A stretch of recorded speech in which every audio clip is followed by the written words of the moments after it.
പുനഃസംഘടനയിൽ പാർട്ടിയിലെ അതൃപ്തി തുറന്നു സംബന്ധിച്ച് KPCC പ്രസിഡന്റ് പ്രശ്നപരിഹാരത്തിനുള്ള നീക്കങ്ങൾ നേതൃത്വം സജീവമാക്കി.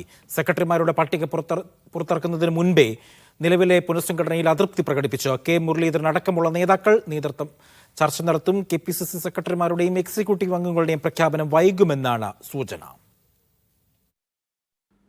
പുനഃസംഘടനയിൽ ഇടഞ്ഞ് UDF പദയാത്രയ്ക്ക് കാത്തുനിൽക്കാതെ ഗുരുവായൂരിലേക്ക് പോയ മുരളീധരനെ പരിപാടിയിലേക്ക് അവസാന നിമിഷത്തിൽ എത്തിക്കാൻ കഴിഞ്ഞതിലൂടെ നേതൃത്വത്തിന് മുഖം രക്ഷിക്കാനായെങ്കിലും പരാതികൾക്ക് പരിഹാരമായിട്ടില്ല.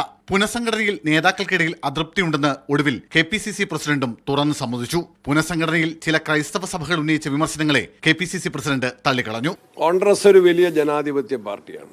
ആ പാർട്ടി കുറെ വർഷങ്ങൾക്ക് ശേഷം പാർട്ടിയുടെ ഒരു പുനഃസംഘടന വന്നപ്പോൾ 100% എല്ലാവർക്കും തൃപ്തിയുണ്ടെന്ന് ഞാൻ അവകാശപ്പെടുന്നില്ല. എന്നാൽ അധികമായ അതൃപ്തിയുമില്ല.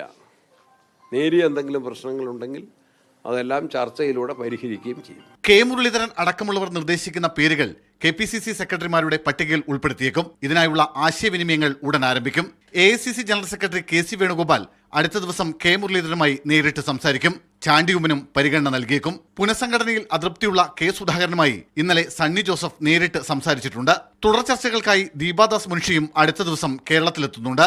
പ്രശ്നപരിഹാരത്തിന് ശേഷം മതി KPCC സെക്രട്ടറിമാരുടെയും എക്സിക്യൂട്ടീവ് അംഗങ്ങളുടെയും പ്രഖ്യാപനമെന്നാണ് ദേശീയ നേതൃത്വത്തിന്റെ നിലപാട്. അതുകൊണ്ട് തന്നെ ഈ പട്ടിക ഇനിയും വൈകാനാണ് സാധ്യത. മീഡിയ 1 തിരുവനന്തപുരം.